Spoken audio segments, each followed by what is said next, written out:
ನಗರಸಭೆಯಲ್ಲಿ 2025ರಲ್ಲಿ 5 commissioner transfer ಆದ. ತಾಲೂಕು ಆಫೀಸ್ಗೆ ಹೋಗ್ತೀನಿ, ಅಲ್ಲಿ ಹೋದಾಗಲೂ ಎಲ್ಲರೂ ವರ್ಗಾವಣೆ ಆಗಿದ್ದಾರೆ. ತಡೆ ಹಿಡಿದು ಅವರಿಗೆ ಯಾರು ಇವತ್ತು ಒಂದು ಪಾಳೆಗಾರ ಆಳ್ವಿಕೆ ಮಾಡಿಕೊಂಡು ನೀನು ಕೆಲಸ ಮಾಡಿದ್ರೆ ಮಾತ್ರ ನೀನು ಇಲ್ಲಿರಬೇಕು, ನಾವು ಹೇಳ್ದಂಗೆ ಮಾತ್ರ ಇಲ್ಲಿರಬೇಕು ಅಂತ ಒಂದು ಘಂಟಾಘೋಷವಾಗಿ ಹೇಳಿ நாம் செய்ய வேண்டும். சேவ் கேஜிஎஃப் யுனைடெட் ஃப்ரண்ட் உடைய பொதுச் செயலாளர் மற்றும் எல்லா நிர்வாகிகளும் கூடி இந்த வக்கீல் சங்க தேர்தலிலே போட்டி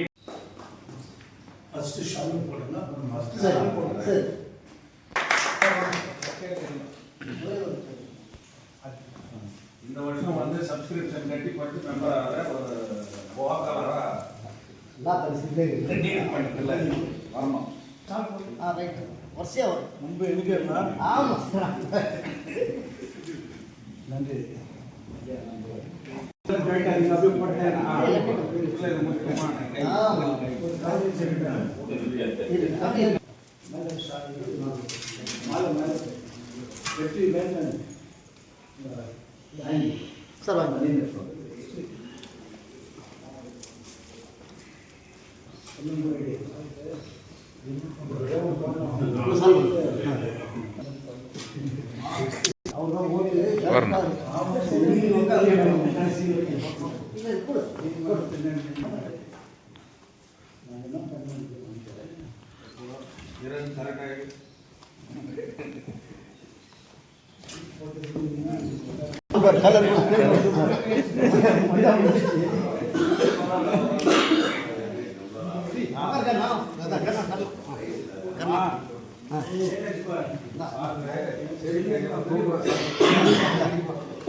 sir sir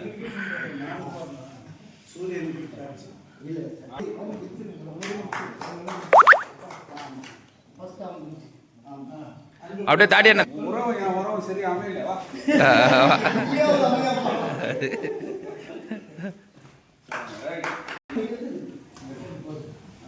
sir Thangamani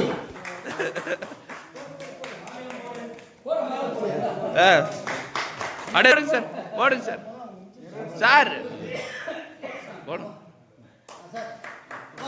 sir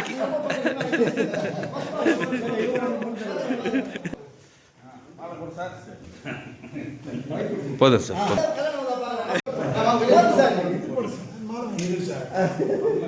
sir sir மாலை யாரை கேட்டாதீங்க சார். ஸ்மைல் நல்லா வரணும். இந்த வேலையெல்லாம் விட்டுறணும். நான் சீக்கிரம் அடிப்பா. சாத்து கை ஓதுற போது சீக்கிரம்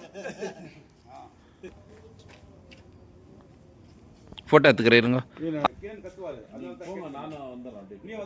இங்கே பாருங்கண்ணா. ನಮಸ್ಕಾರ. ಇವತ್ತಿನ ದಿನ ಏನು ಸೇವ್ ಯುನೈಟೆಡ್ ಫ್ರಂಟ್ನಿಂದ ಇವತ್ತು ನಮ್ಮ ವಕೀಲರಾದಂತಹ ಜ್ಯೋತಿಬಾಸ್ ಅವರವರು ಈ ಸೇವ್ ಯುನೈಟೆಡ್ ಫ್ರಂಟ್ಗೆ ಇವತ್ತು ಎಲ್ಲರನ್ನೂ ಕರೆದು ಅವರಿಗೆ ಪ್ರಧಾನ ಕಾರ್ಯದರ್ಶಿಯಾಗಿ ಬಾರ್ ಕೌನ್ಸಿಲಿಂಗನ್ನು ಜಯಗಳಿಸಿದ್ದೇನೆ. ಆದ ಕಾರಣದಿಂದ ನಿಮ್ಮೆಲ್ಲರಿಗೂ ನಾನು ಕೃತಜ್ಞತೆ ಸಲ್ಲಿಸ್ತೇನೆ ಅಂತ ಇವತ್ತು ಈ ಸಭೆಯನ್ನು ಕರೆದಿದ್ದೇನೆ. ಆದ್ದರಿಂದ ನಾನು ಅವ್ರಿಗೇನು ಹೇಳ್ತೀನಿ ಅಂದರೆ, ನಮಗೆ ಕೃತಜ್ಞತೆ ಸಲ್ಲಿಸೋದಕ್ಕನ್ನು ನಾವೆಲ್ಲರೂ ಸೇರಿ ನಿನಗೂ ಕೃತಜ್ಞತೆ ಸಲ್ಲಿಸ್ತೇವೆ. ಯಾಕೆಂದರೆ ನೀತಿ, ಧರ್ಮ, ನ್ಯಾಯ ಇದ್ರ ಬಗ್ಗೆ KGFಗಾಗಿ ನೀನು 24 ಗಂಟೆ ಹೊತ್ತು ಕೆಲಸ ಮಾಡ್ತಾ ಇರೋದ್ರಿಂದ ಈ ಸೇವ್ ಕಮಿಟಿನಲ್ಲಿ ಒಂದು ಉನ್ನತ ಸ್ಥಾನದಲ್ಲಿ ಇದ್ದು ಇವತ್ತು ಕೆ ಜಿ ಎಫ್ನಲ್ಲಿರೋ ಏನು ಎಲ್ಲೆಲ್ಲಿ ತಪ್ಪುಗಳು ನಡೀತಾವೋ, ಎಲ್ಲೆಲ್ಲಿ ಏನೇನು ನಡೀತಾ ಇದೆ ಅಕ್ರಮಗಳು, ಇದನ್ನೆಲ್ಲ ಎತ್ತಿ ಹಿಡಿದು ಮಾತಾಡಿ ಇವತ್ತು ಜನರಿಗೆ ತಗೊಂಡು ತಲುಪಿಸೋ ಕೆಲಸವನ್ನು ಮಾಡ್ತಾ ಇದ್ದೀರಿ. ಅದರಿಂದ ನಿಮಗೆ ನಾವು ಮೊದಲು ಕೃತಜ್ಞತೆ ಸಲ್ಲಿಸ್ತೇವೆ. ಆಮೇಲೆ ಇವತ್ತು ಇಲ್ಲಿ ನಾವೆಲ್ಲ ಸೇರಿದ್ದೀವಿ. ನಮಗೇನಾಗಿದೆ ಅಂದರೆ ಈಗ ಸೇವ್ ಯುನೈಟೆಡ್ ಫ್ರೆಂಡ್ಸು ಸ್ವಲ್ಪ ಕಾಲಾವಕಾಶ ಹೇಳ್ಕೊಂಡು ಹೋಗ್ಬಿಡ್ತಂದ್ರೆ ಅವ್ರವ್ರಿಗೆ ಒಂದೊಂದು ಕೆಲಸ ಇತ್ತು, ಇವ್ರದ್ದು ಎಲೆಕ್ಷನ್ನು ಸಂಘದ ಎಲೆಕ್ಷನ್ ಇತ್ತು, ಅದು ಇದರಿಂದ ಸ್ವಲ್ಪ ಡಿಲೇ ಆಯಿತು. ಆದ್ದರಿಂದ ನಾನು ಜನರ ಮಧ್ಯದಲ್ಲಿ ಜನರಿಗೆ ತಿಳಿಸೋದೇನೆಂದರೆ ಸೇವ್ ಯುನೈಟೆಡ್ ಫ್ರಂಟು ಈ 2026ರಲ್ಲಿ KGF ಜನತೆಗಾಗಿ ಉನ್ನತ ಮಟ್ಟದಲ್ಲಿ ಕೆಲಸ ಮಾಡ್ತದೆ. ಯಾವ ರೀತಿ ಮಾಡ್ತದೆ ಅಂದರೆ ಇದಕ್ಕೆ ಉದಾಹರಣೆಗಳೊಂದು 2-3 ಕೊಟ್ಬಿಡ್ತೀನಿ. ಈಗ ನಗರಸಭೆ ತಗೊಳ್ತೀನಿ. ನಗರಸಭೆಯಲ್ಲಿ 2025ರಲ್ಲಿ 5 ಕಮಿಷನರ್ ಟ್ರಾನ್ಸ್ಫರ್ ಆದ. ತಾಲೂಕು ಆಫೀಸ್ಗೆ ಹೋಗ್ತೀನಿ, ಅಲ್ಲಿ ಹೋದಾಗಲೂ ಎಲ್ಲರೂ ವರ್ಗಾವಣೆ ಆಗಿದ್ದಾರೆ. ಇಲ್ಲಿ ಸತತವಾಗಿ 1 ವರ್ಷ ಕೆಲಸ ಮಾಡೋದನ್ನು ತಡೆ ಹಿಡಿದು ಅವರಿಗೆ ಯಾರು ಇವತ್ತು ಒಂದು ಪಾಳೆಗಾರ ಆಳ್ವಿಕೆ ಮಾಡಿಕೊಂಡು ನೀನು ಕೆಲಸ ಮಾಡಿದ್ರೆ ಮಾತ್ರ ನೀನು ಇಲ್ಲಿರಬೇಕು, ನಾವು ಹೇಳ್ದಂಗೆ ಮಾತ್ರ ನೀನು ಇಲ್ಲಿರಬೇಕು ಅಂತ ಒಂದು ಘಂಟಾಘೋಷವಾಗಿ ಹೇಳಿ ಅಧಿಕಾರಿಗಳಿಂದ ತೊಂದರೆ ಕೊಡ್ತಾ ಇದ್ದಾರೆ. ಯಾಕೆಂದರೆ ನಾನು ಸೇವ್ ಕಮಿಟಿ ಮುಂದೆ ಇದನ್ನು ಇಡ್ತೀನಿ ಅಂದರೆ ಆ ಅಧಿಕಾರಿಗಳು ಮನನೋವು ನಮ್ಮ ಹತ್ರ ಹೇಳ್ಕೊಳ್ತಾ ಇದ್ದಾರೆ. ಒಳ್ಳೆ ನಿಷ್ಠಾವಂತವಾಗಿ ಕೆಲಸ ಮಾಡೋರನ್ನ ಅವ್ರು ಹೇಳ್ದಂಗೆ ಕೆಲಸ ಮಾಡ್ದಂಗೆ ಹೋದರೆ ಅವ್ರನ್ನ ಇಮ್ಮಿಡಿಯೇಟಾಗಿ ವರ್ಗಾವಣೆ ಮಾಡ್ತಾರೆ. ಇದು ಯಾಕೆ ಈ ಮಾತಂದರೆ ಅಭಿವೃದ್ಧಿ ಕೆಲಸ ಕುಂಠಿತವಾಗುತ್ತೆ. ಒಬ್ಬ ಕಮಿಷನರ್ ಆದವನು, ಒಬ್ಬ ಪೌರಾಯುಕ್ತನಾದವನು 2 ವರ್ಷಗಳ ಕಾಲ ಅವನು ಕೆಲಸ ಮಾಡಬೇಕಂತ ಗೌರ್ಮೆಂಟ್ ಆರ್ಡರ್ ಇದೆ. ಅದೇ ರೀತಿ ಬೇರೆ ಬೇರೆ ಡಿಪಾರ್ಟ್ಮೆಂಟಲ್ಲಿ ಕೇಂದ್ರ ಸ್ಥಾನದಲ್ಲಿದ್ದು ಕೆಲಸ ಮಾಡಬೇಕಂತ ಒಂದು ಕಾನೂನಿದೆ. ಈ ಕಾನೂನುಗಳಿಗೆ ಮೀರಿ ಅವ್ರ ಪಾಪ ಕೆಲಸ ಮಾಡೋಕ್ಕೆ ಅವ್ರನ್ನ ಬಿಡ್ತಾ ಇಲ್ಲ. ಅವ್ರು ಹೇಳ್ದಂಗೆ ಕೆಲಸ ಮಾಡಿದಾಗ ಮಾತ್ರ ಅವ್ರನ್ನ ಇಟ್ಕೊಳ್ತಾರೆ, ಇಲ್ದಂದ್ರೆ ಅದನ್ನು ಇದು ಮಾಡಿ ಅವ್ರನ್ನ ವರ್ಗಾವಣೆ ಮಾಡ್ತಾರೆ. ಇದಕ್ಕೆ ನಾವು ಒಂದೊಂದು ಜಾಗದಲ್ಲೂ ಯಾವ್ಯಾವ ಅಧಿಕಾರದ ಕಚೇರಿಗಳಿದೆಯೋ ಆ ಕಚೇರಿ ಮುಂದೆ ನಾವು ಹೋಗ್ಬಿಟ್ಟು ಏನು ಪ್ರಾಬ್ಲಮ್ ಆಗ್ತಾಯಿದೆ, ಯಾಕೆ ಇದನ್ನ ಥರ ವರ್ಗಾವಣೆ ಮಾಡ್ತಾಯಿದ್ದಾರೆ, ಇದ್ರ ಬಗ್ಗೆ ನಾವು ಒಂದು ಧ್ವನಿ ಎತ್ತಬೇಕಾಗಿ ಸೇವ್ ಕಮಿಟಿ ಮೂಲಕ ನಾನು ಕೇಳ್ಕೊಳ್ತೀನಿ. ಯಾಕೆ ಈ ಮಾತು ಇದನ್ನು ಮತ್ತೆ ಹೇಳ್ತಾ ಇದ್ದೀನಿ ಅಂದರೆ, ಇವತ್ತು ನಗರೋತ್ಪನ್ನ ಆಗಲಿ, ಅಮೃತ್ ಸಿಟಿ ಆಗಲಿ, ಎಲ್ಲ ಕೆಲಸಗಳು ನಿಂತೋಗಿದೆ. ಮನೆಗೆ ನೀರು ಕೊಡೋ ಕೆಲಸ ನಿಂತೋಗಿದೆ. ಅವನು ಮೆಡ್ರಾಸ್ ಯಾವನೋ ಒಬ್ಬ ಇದನ್ನು ಗುತ್ತಿಗೆ ತಗೊಂಡು ಶ್ರೀರಾಮ್ ಕನ್ಸ್ಟ್ರಕ್ಷನ್ ಅವ್ರಿಗೆ ನಿಲ್ಲಿಸ್ಬಿಟ್ಟವನೆ. ಎಲ್ಲ ತಾಲೂಕುಗಳಲ್ಲೂ ನೀರು ಸಿಗ್ತಾ ಇದೆ, ಮನೆಯಲ್ಲಿ ನೀರು ಬರ್ತಾ ಇದೆ, ನಮ್ಮೂರಿನಲ್ಲಿ ಹೋಗ್ತಾ ಇಲ್ಲ. ಇದನ್ನು ಕೇಳಬೇಕಾದವ್ರು ಯಾರು? ನಮ್ಮ ಶಾಸಕ ಮೇಡಮ್ನವರು. ಅವರು ಇದ್ರ ಬಗ್ಗೆ ಯಾಕೆ ಧ್ವನಿ ಎತ್ತಾ ಇಲ್ಲ? ಇಂಥದ್ದು ಹಲವಾರು ಪ್ರಶ್ನೆಗಳಿದೆ, ಹಲವಾರು ಕಾರ್ಯಕ್ರಮಗಳಿದೆ. ಆದ್ದರಿಂದ ನಾವು ಧ್ವನಿ ಎತ್ತಿದಾಗ ಮಾತ್ರ ನಮ್ಮ ಜನರಿಗೆ ಒಳ್ಳೆಯದಾಗುವ ಒಂದು ಅವಕಾಶಗಳು ಸಿಗ್ತವೆ.